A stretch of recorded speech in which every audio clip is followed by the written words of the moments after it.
Hi, I'm Darren Steele, and this is Think Queerly, a humane thought leadership, personal evolution coaching podcast for changemakers and queer creatives to become more skillful in their lives and enjoy more happiness, freedom, and contentment. So today on the show, I have, if you're watching, otherwise you're going to find out very soon if you're listening, I have Jon Carl Lewis. Welcome to the Think Queerly show, Jon. Hello.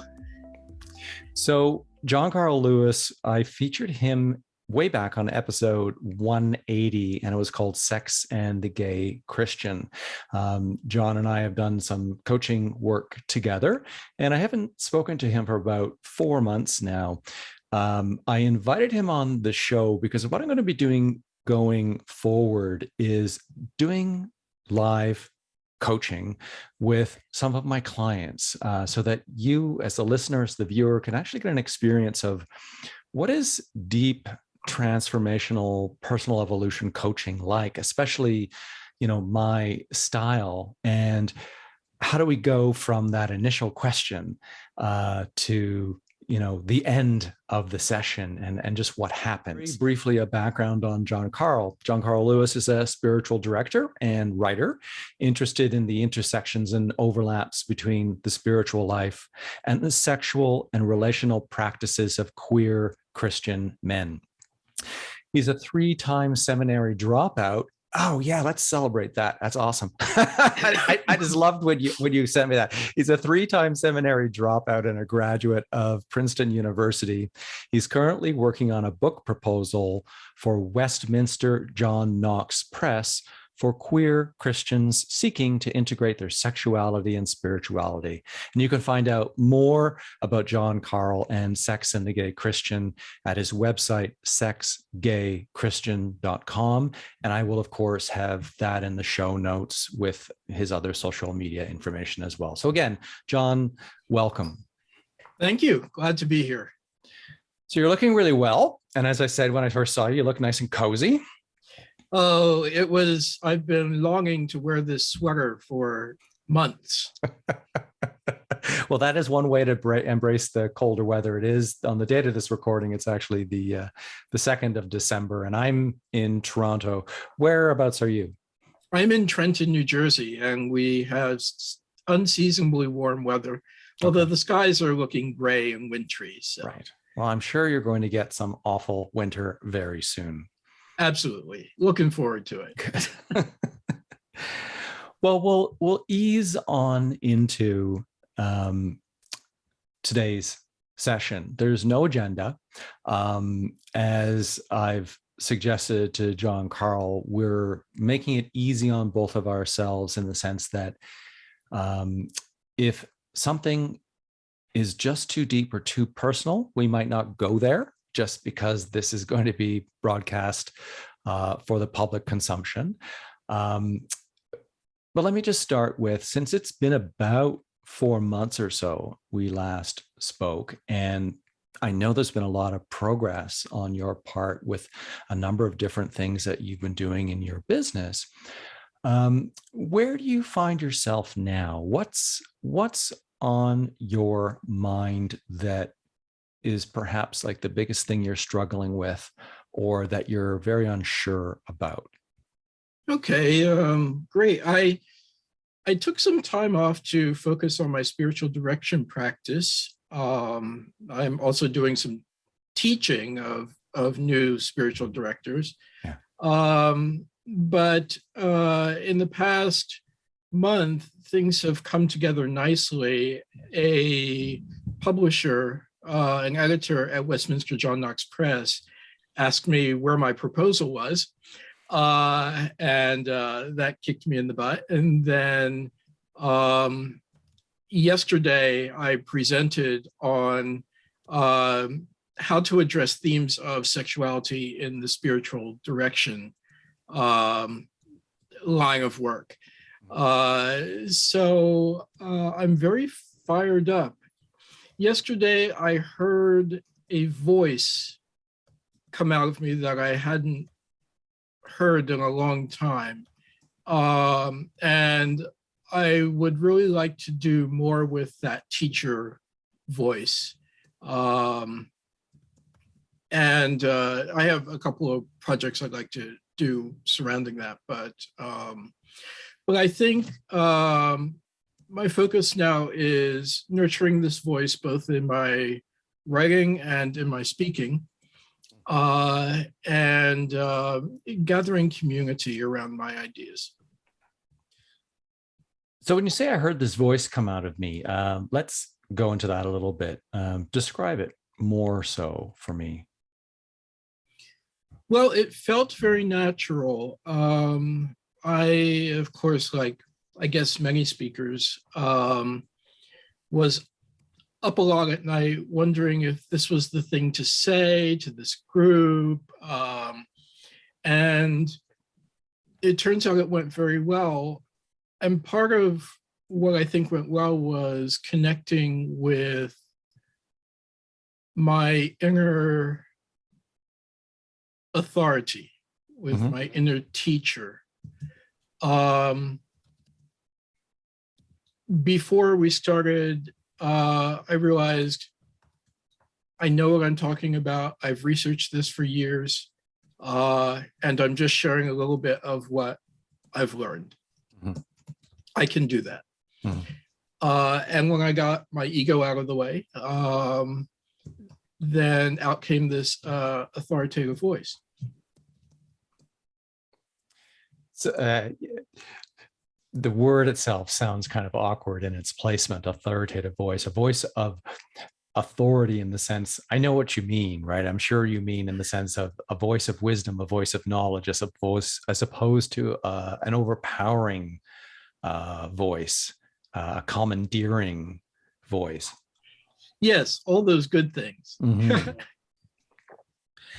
So where is this voice showing up, or what was the work you were doing? Was it working with a client, speaking in a group, or was it something to do with your writing, or all of the above? A little bit of all of the above. The group that I addressed is the group that I graduated from as a spiritual director in training. And I had done some writing around these issues for my final paper.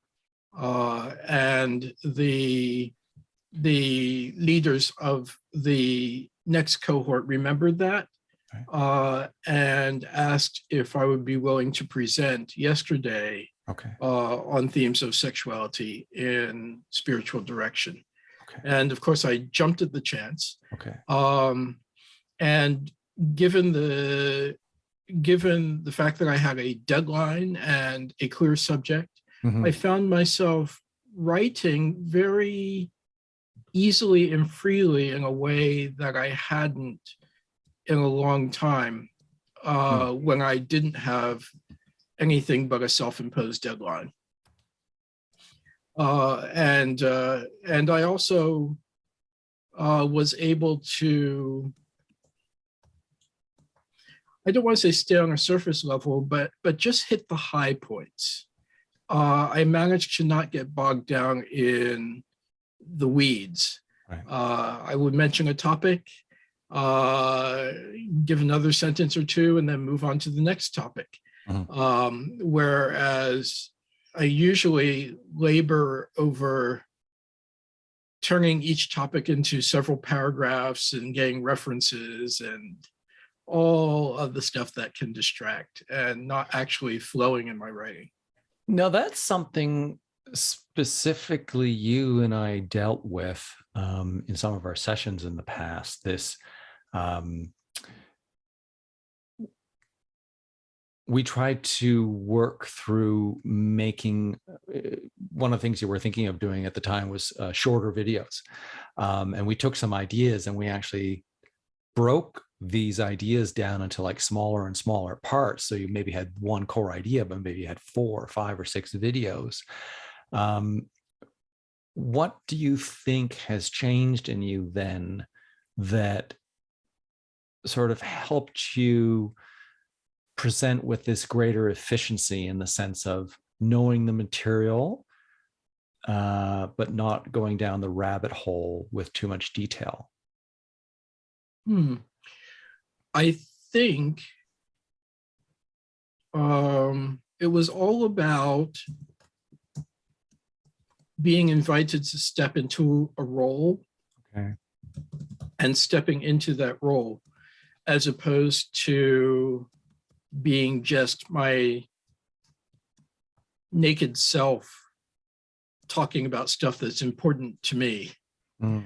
I think that extra filtering, that extra masking, helped me deliver, and helped me work in a more efficient way. I was able to think, what do people need?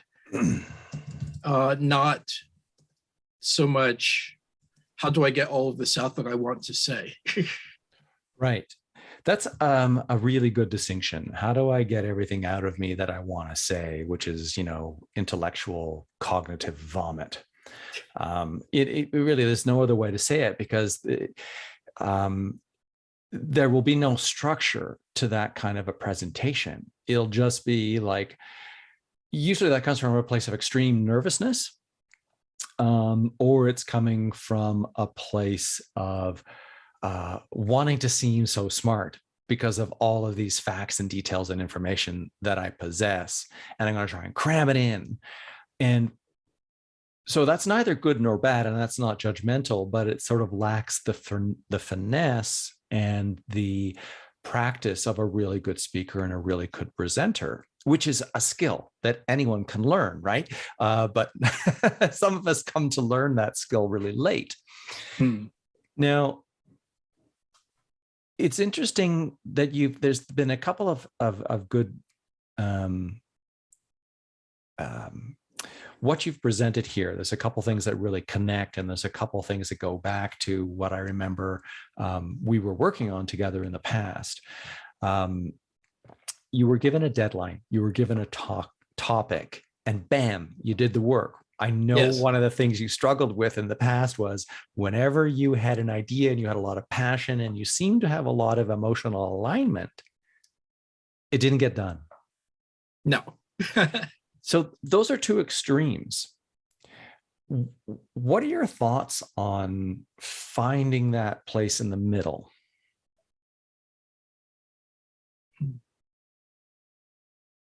Well, I feel that I have done a lot of the exciting discovery piece.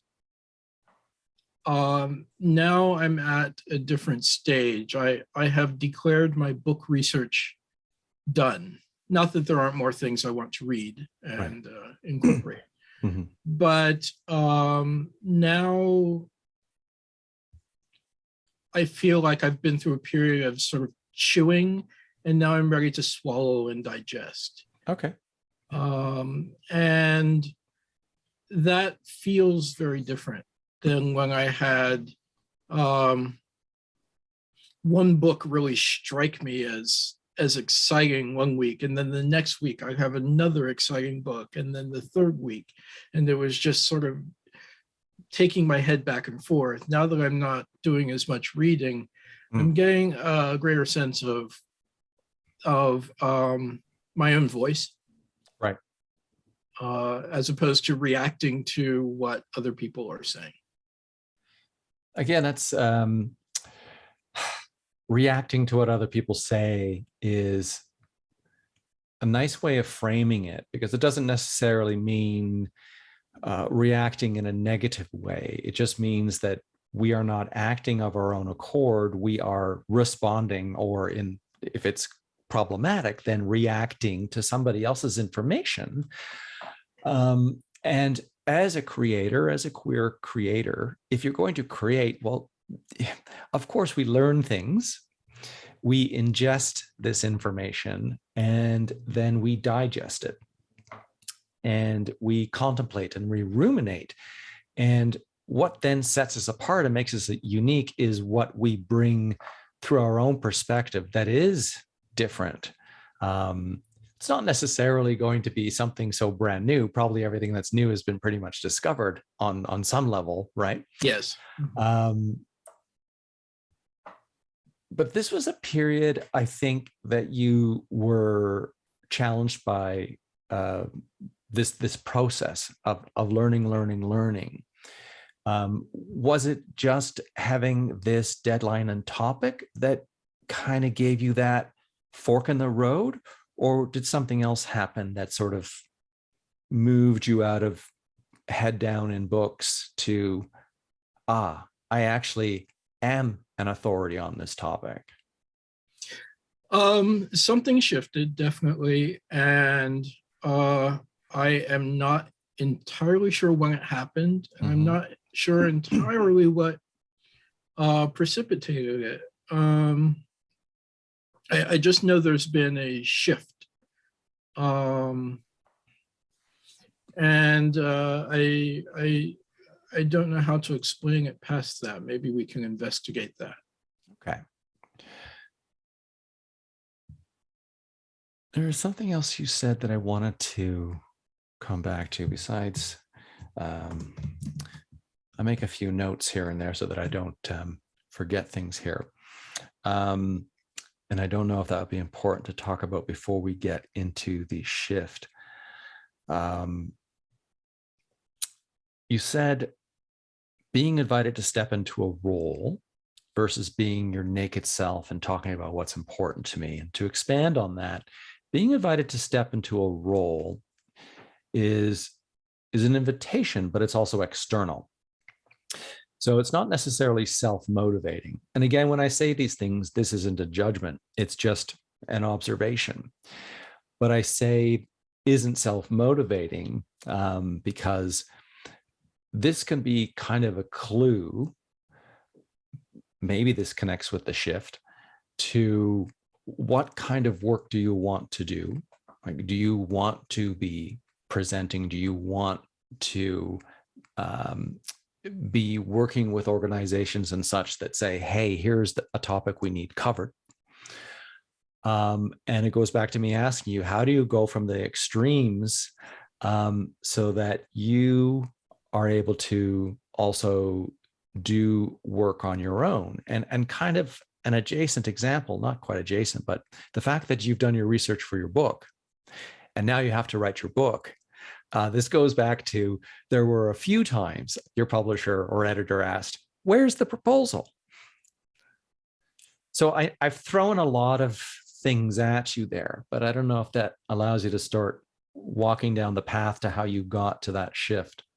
Yeah, and I'm thinking about what you said about being somewhere in the middle. I did have the opportunity to not step forward when my supervisors were asking for people to present. So there was a little bit of more agency on my part than as I portrayed it. But I think that sort of speaks to that middle place we're talking about, where I now feel ready to step into roles that I want, and am now more actively looking for more of those roles, so that I can say yes.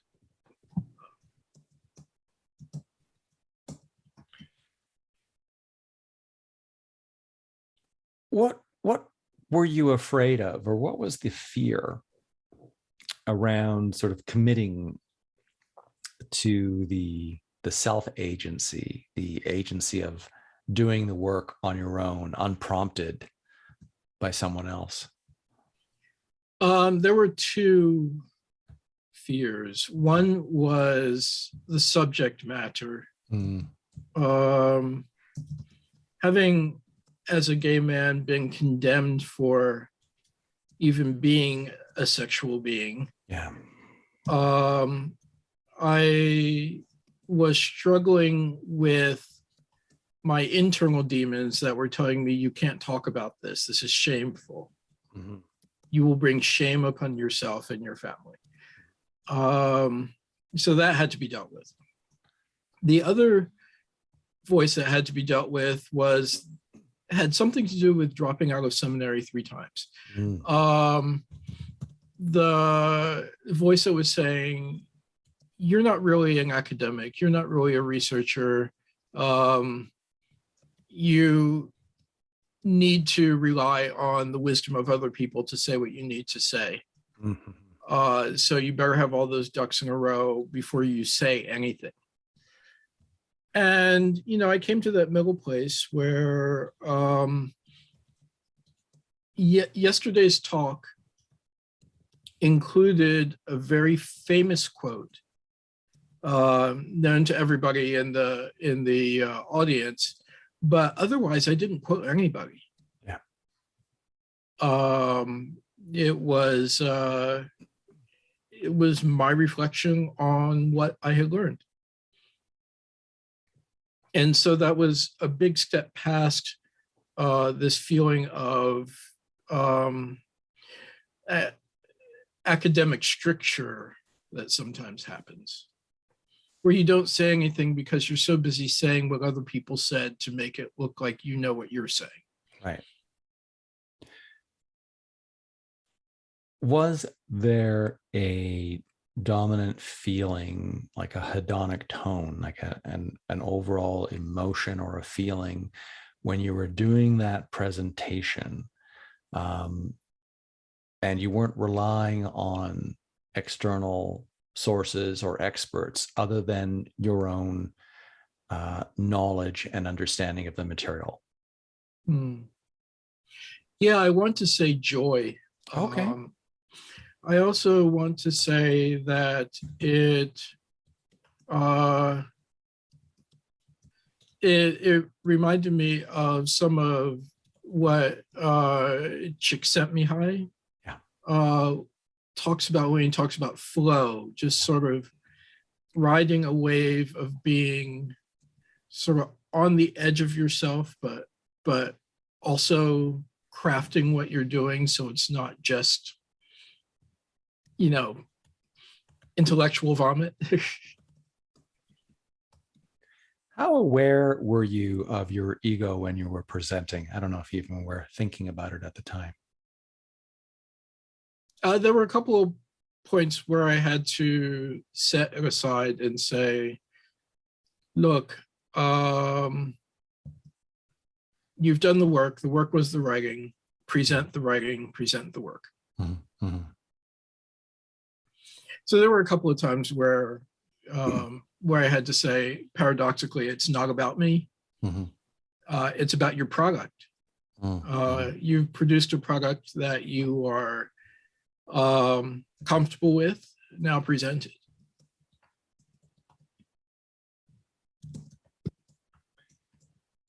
That's a really good distinction for a couple of reasons. It's not about me, it's about the product.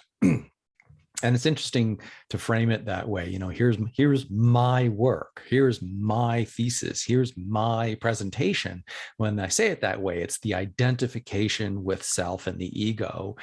And it could be taken as, you know, polarizing in the extreme, as in, this is mine, you can't take this, you can't quote this, but it's not about you in the sense of the understanding and the awareness that you are comfortable and confident in the work you have done to get to that point, to feel that what you are presenting will stand on its own and doesn't need an ego attachment.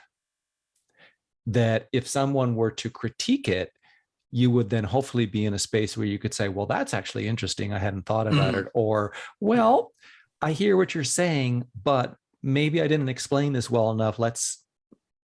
And on you go. Mm-hmm. Yeah.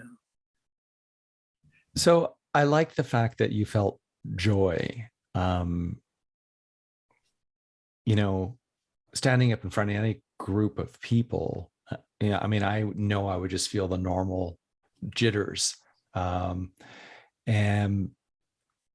the last time you did something like this, what was the dominant emotion? The last time I did something like this, the dominant emotion was almost I'm going to prove myself. Okay. And what was the reception of the audience, or whoever you were giving that information to? It was polite, but it was disconnected. I didn't really make a connection with the audience. And what about this time where you felt joy? This time there was a lot of connection. Okay. Yeah, I could feel the connection through the Zoom screen, strangely enough. And how did that show up after you spoke? Was there engagement? Well, there was a lot of silence, which I didn't want to hear. But then the people in the room went into small groups, and after they came out, they had very interesting conversations that they shared. Okay, good. And that felt good. Good.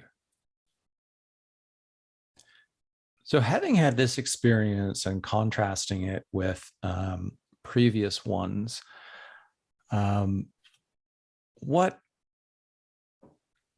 do you think you would prepare yourself, just in the largest sense, and whatever aspect of the preparation or the studying or the thinking or the day of, what steps would you take? What triggers might you be aware of that would give you this kind of grounding where you feel authentic, where you feel that you have agency over your material and there's no need to prove yourself per se?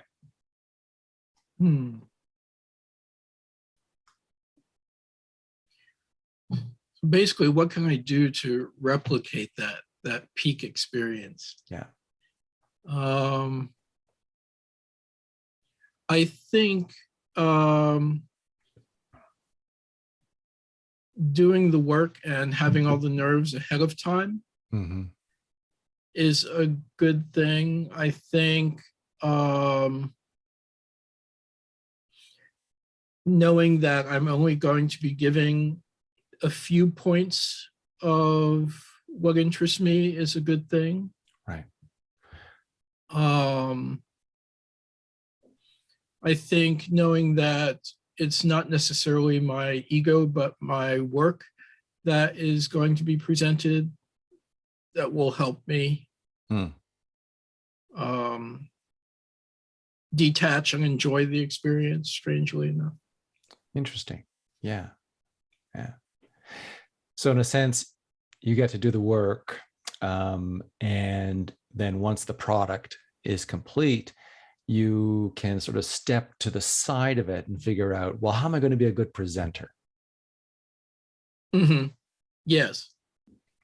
And, when you go back to what you said there, it's not about me, it's about the product. That might be a really useful distinction to carry forward in your thinking. You've done the work. Well, then, here's this piece of paper. Here's this, essay I've written, or, speech I've written, how many ever characters across the page, so I can easily glance down at it and not get lost. But then that work is done. There's nothing more to think about it per se. It's about how do I show up? How do I speak well? How do I communicate? How do I do good eye contact?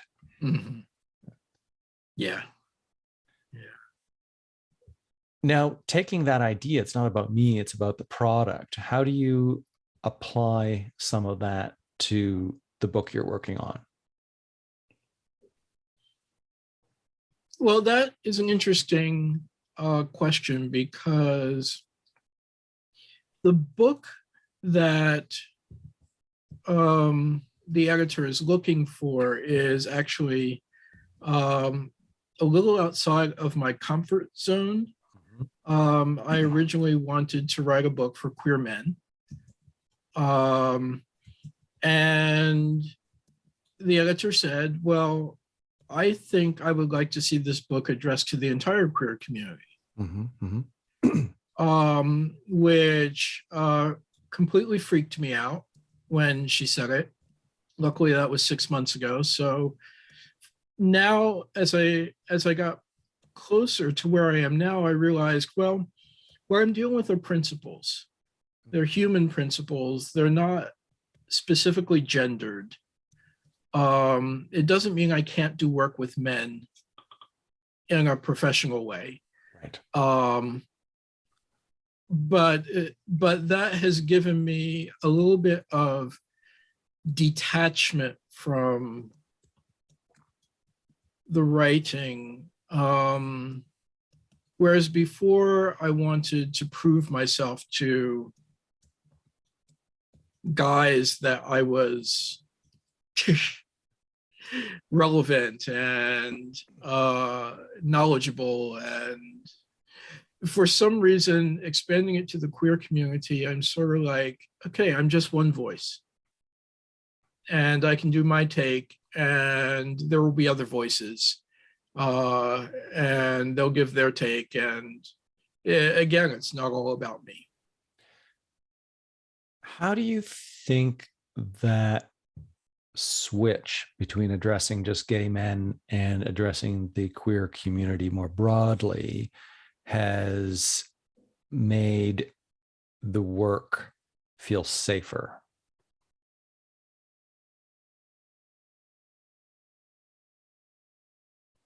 Well, I think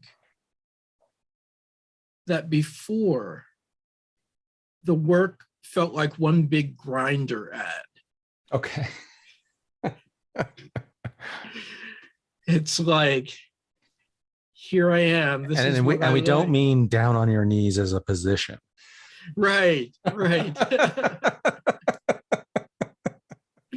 It's just a like me, please click on me sort of deal. Sort of like, I kept thinking of myself as a wannabe insta-gay. Yeah. And for some reason, opening it up to women and femmes and non-binary,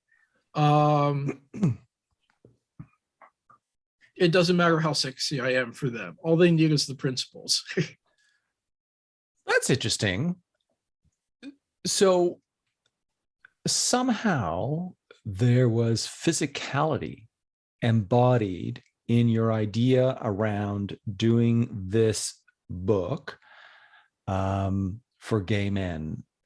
Something to do with appearance, something to do with worth. Were there more topics or subject areas specific to gay male sexuality that perhaps were the root of this?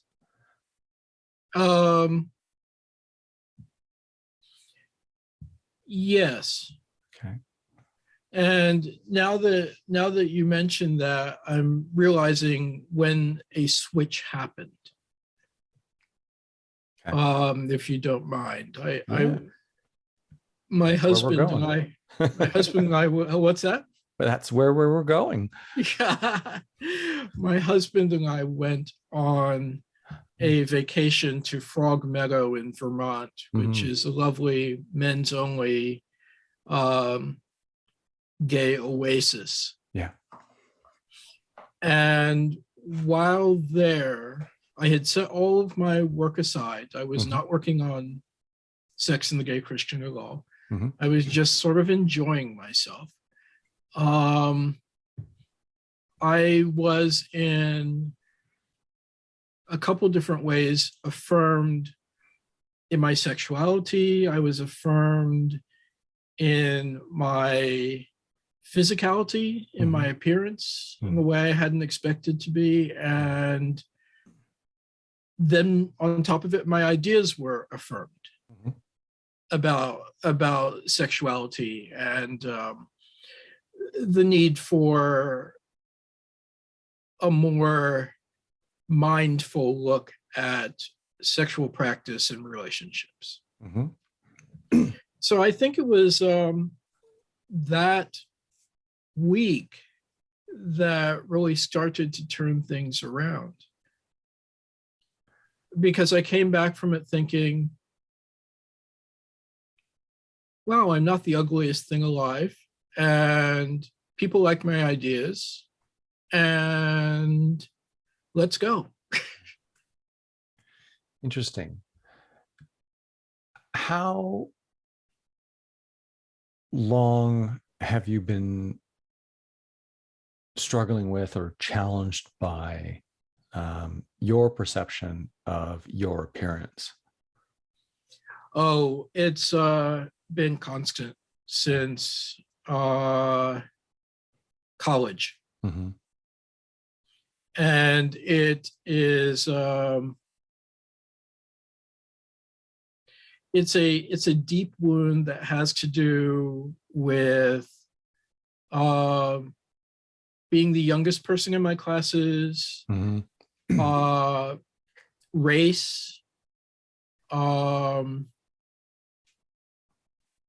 not being able to have a normal puberty Mm-hmm. and feel those things out, Mm-hmm.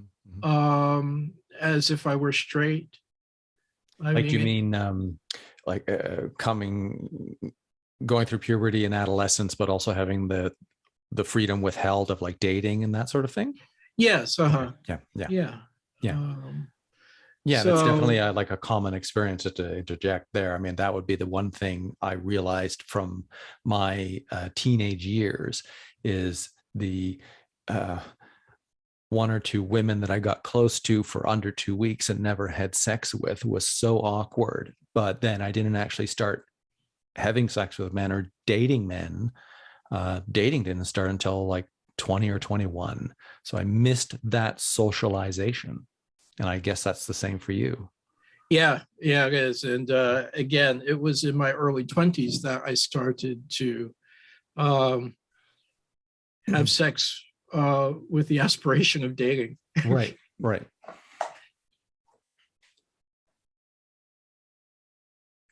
So something happened in Frog Meadow. Lots of things happened in Frog Meadow. But it seems to have been what got you over the hump, no pun intended. Yes, it did. Well, yes, that's good. I believe it. Well, it's better late than never. One of the things about getting older is, and it doesn't always mean it will happen, is at least as men, I mean, and there's changes in men just as there are changes as in women. And I know I'm just using a simple binary here. At least I've noticed in myself at 56, it's like, the sex drive slows down. I still have a very powerful intellectual sex drive. Yes. Right? Yes. Your mind does not know. But, the body might either be a little bit slower, or the body might say, oh, yeah, it doesn't have to happen today, kind of thing. But it's an interesting awareness. It just reminds me of Napoleon Hill's book, Think and Grow Rich. I think that was written in the 30s or something. So a very different time, very different generation. He was writing a book based on his mentorship with, I think, Andrew Carnegie. And no, it's not in Think and Grow Rich. It's in one of his other books. And this other book gets very metaphysical. I'll have to try and find it. I have it. I have to just find the title. But what he talks about, and of course, this is a very patriarchal society, but he talks about how the younger man can too easily get distracted by his libido. And that if you want to make wealth, and like I said, of course, this is a very capitalist text, right? If you want to make wealth, you have to learn how to manage your libido. So whether you're masturbating or having sex, that's going to take away your energy from building your stock portfolio or creating a company, which, it's all about a happy medium. But I think of that when I think of how, in some ways, life has slowed down for me in the sense that I have greater contentment on a number of levels in my life that allow me to look at things without either expectation or urgency. meaning I'm not putting myself so into the future where I'm trying to like pull myself there. Instead, I'm being more in the moment and being pulled towards where I'm going. And I'm less distracted. Yes.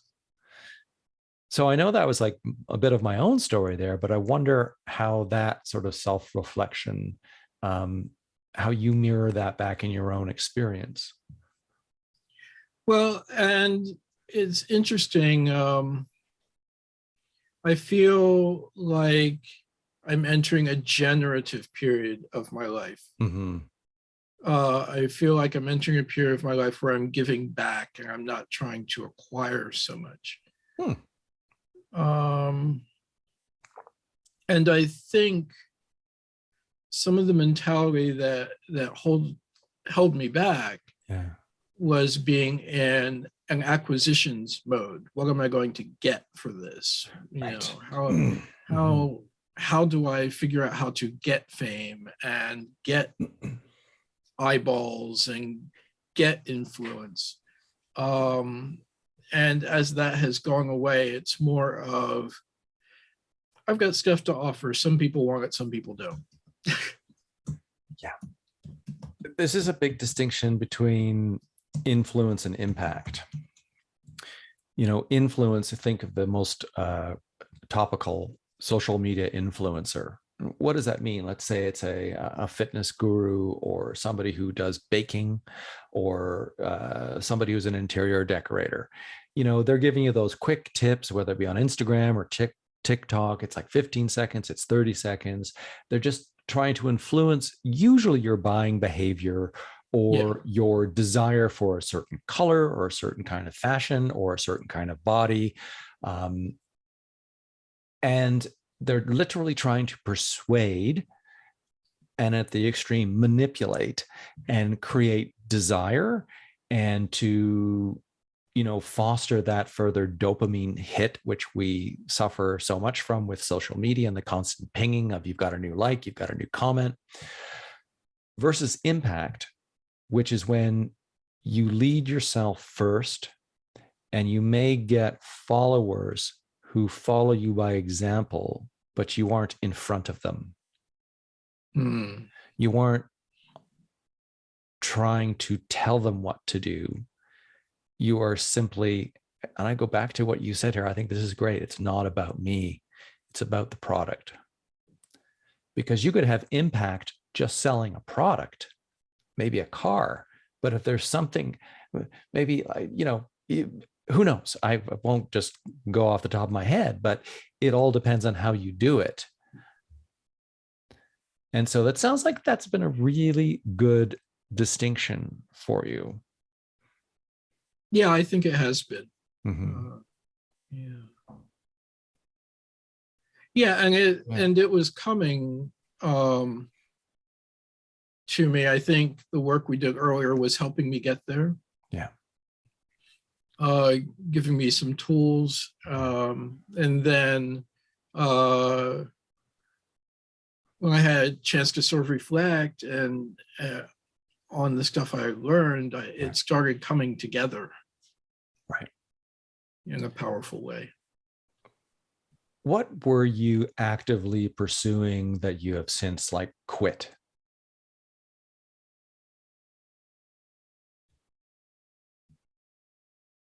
I've quit trying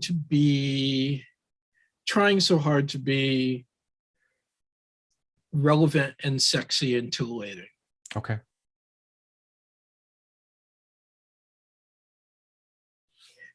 You know, I kept saying, I kept worrying actually about,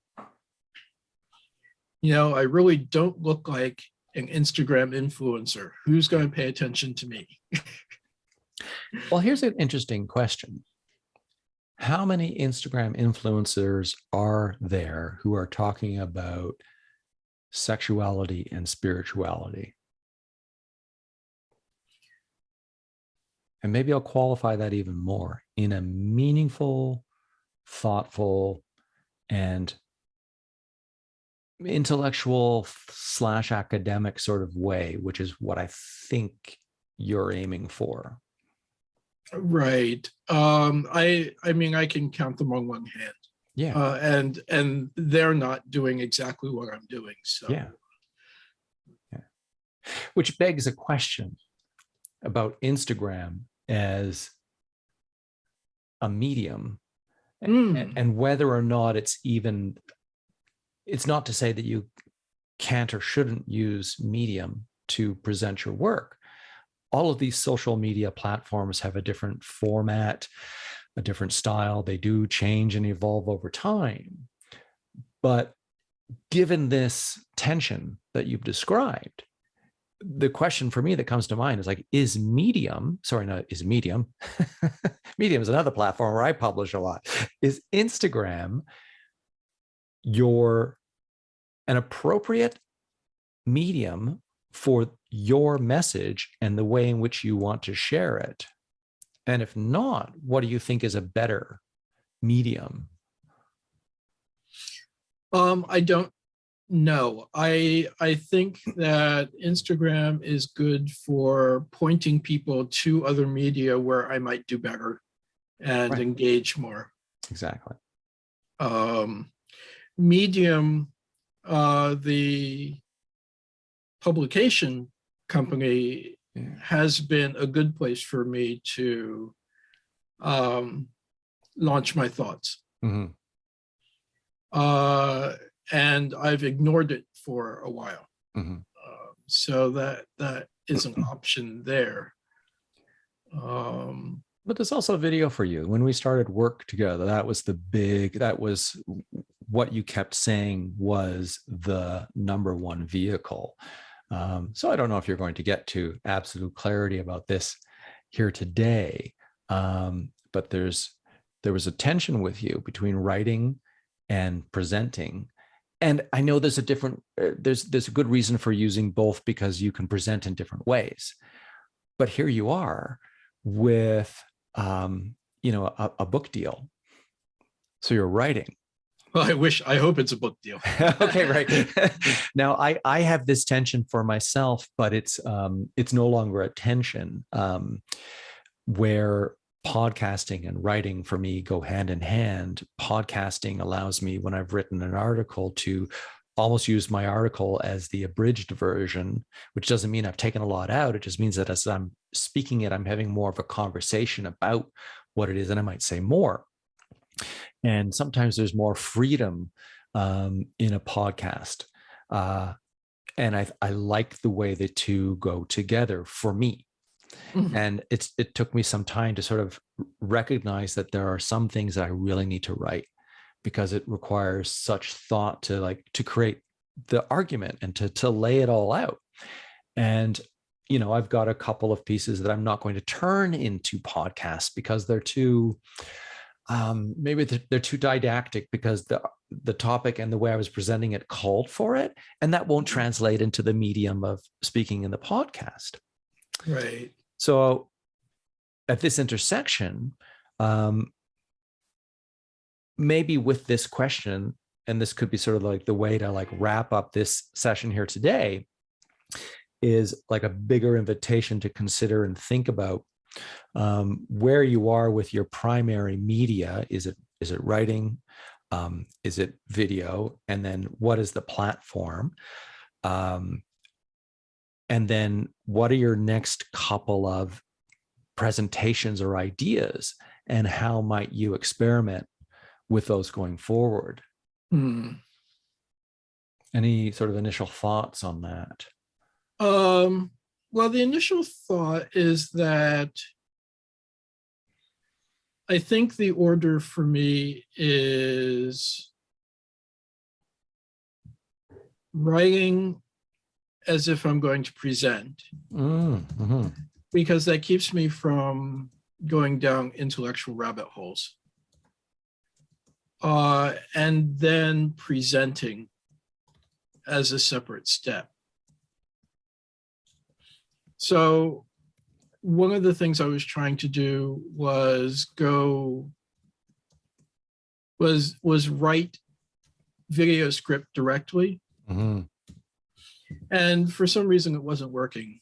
Why do you think that is? I'm not quite sure what that was about. The clues are in this podcast.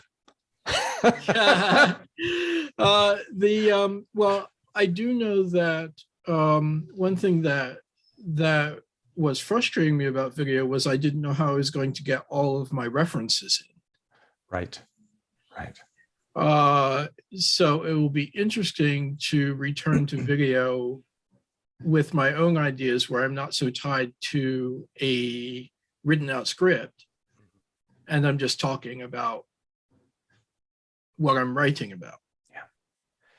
Well, you just said, and in like just and encapsulating from my notes, I'm writing as if I'm going to present. Keeps me from going down intellectual rabbit holes. Well, what if you wrote an article and had all your references? So there's an article, and then you scripted that article.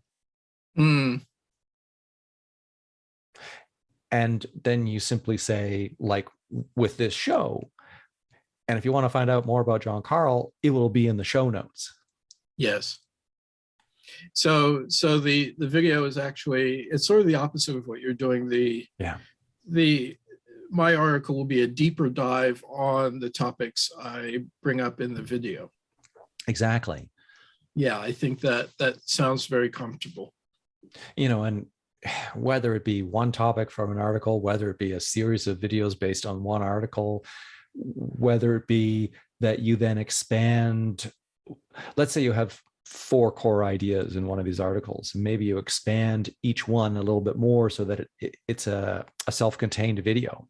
Mm-hmm. But then you can simply say, for more on this topic and references, see this article and this article, or something to that effect, which takes the pressure off. Yeah, it takes the pressure off a medium to be more than it wants to be. Right.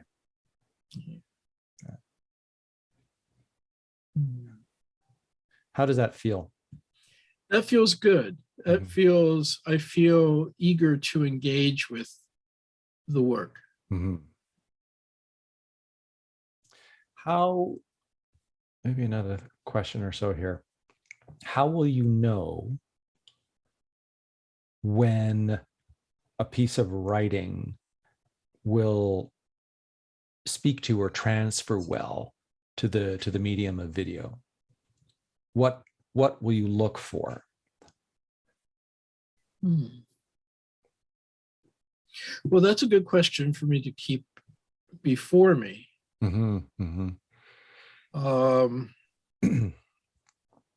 Just off the cuff now, if I can talk about it in a conversational way, then it's ready for video. Okay, nice. If the idea is digested and assimilated enough that I can just talk about it, from bullet points and not have it scripted, then it's ready for video. Right. And often I think, if we can tell a story, whether it be an experience of our own or an experience with someone who we're working with in our particular work, that can then take sort of the more academic and not only make it anecdotal, but just give it more air, give it more life. Yes, absolutely. And this is beyond the scope of this session, but after my proposal deadline, which is January, mid-January, I intend to go on a story gathering binge. And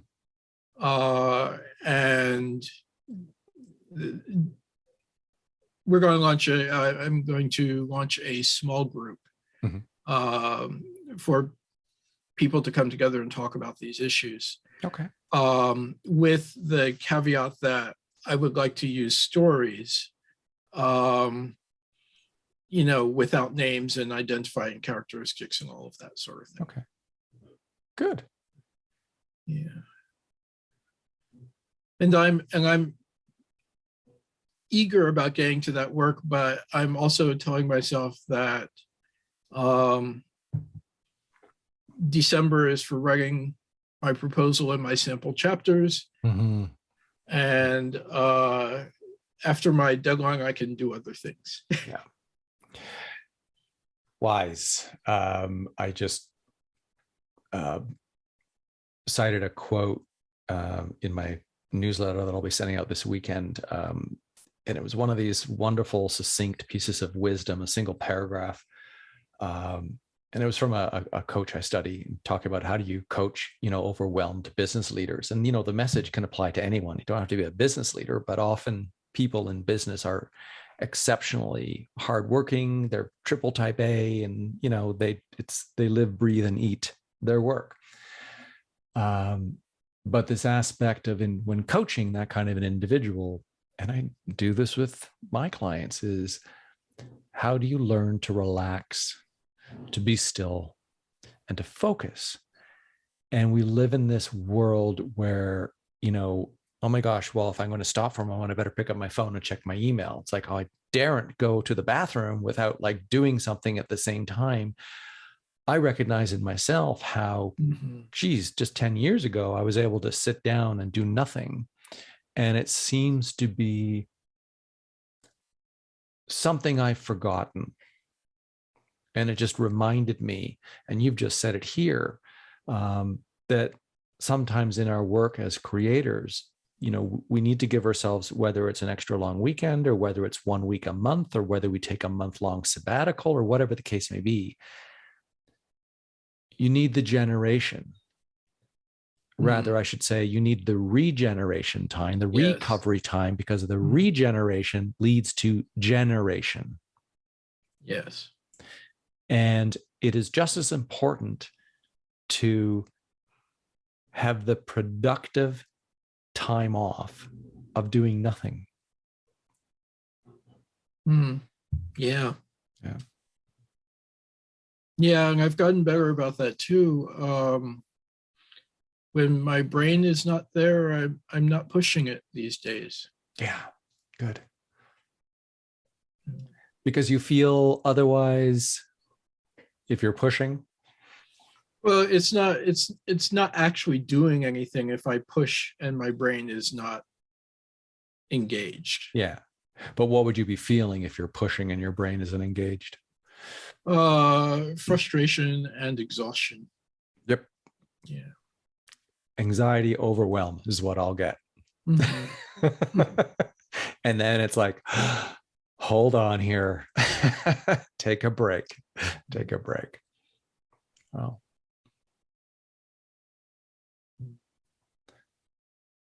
So what was most helpful? What was most insightful for you here, Jon Carl? Well, I think it was very useful identifying the switches that have happened. Yeah. And talking about the before and after. Yeah. And how that happened. It was also useful to think about how I felt in those peak moments and how to recapture that feeling. That's not the way I usually think, but I think that's something that I need to incorporate into my, tool chest. Okay. Well, just from a neuroscience perspective, how we feel is almost everything. Because if we are feeling, empowering emotions, generally speaking, we're going to be more cognitively able. We're going to be more in our prefrontal cortex, our logical thinking brain, like what we're doing, having just a calm, contented, non-contentious conversation. And then when you go into unwanted emotions, that tends to take us more either into some sort of fight, flight, amygdala, or some sort of need, craving, loneliness, or whatever in the sorry, that just escaping me for a moment, but the animal sort of part of the brain where we're looking for acceptance, connection, and care. And if the needs of those brains are not being met, so to speak, it's very hard for us to think logically or critically. It's also not possible to even experience flow state. Mm-hmm. So chasing flow state is not really advisable, but optimizing for the conditions so that it might happen. That's a great way of thinking about it. Yeah. It's like going on a 10-day meditation retreat and thinking that you'll experience nirvana. If you're always trying to find that point, you'll never get there.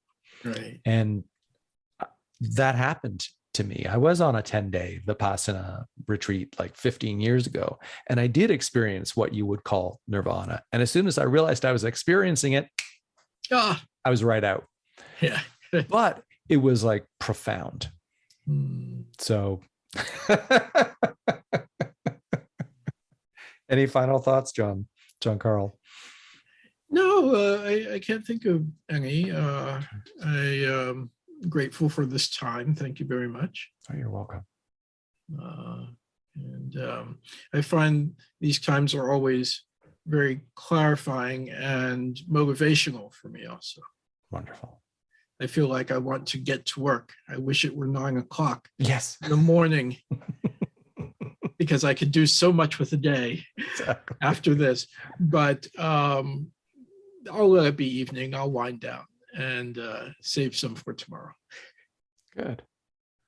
Well, it's been really good to catch up with you and to witness, having worked with you for a while, witnessing now a much greater level of ease. And I want to say a greater focus. It's not so much that you lacked focus, but I mean in the sense of when you were sharing the stories of your life in the last while and decisions you've made, or the way in which you were communicating what you felt and such, more of a straight line, a clearer directionality in what you were presenting to me versus some of the experiences from previous sessions. So I think it's worth acknowledging to recognize that in yourself. Thank you. Yeah. All right, Jon Carl. It's so easy to say, just say Jon, but I know you prefer Jon Carl. Thank you so much for being here and taking the time and being open and trusting and just going with the process. Yeah, my pleasure entirely. Thank you so much. You're welcome. Thank you.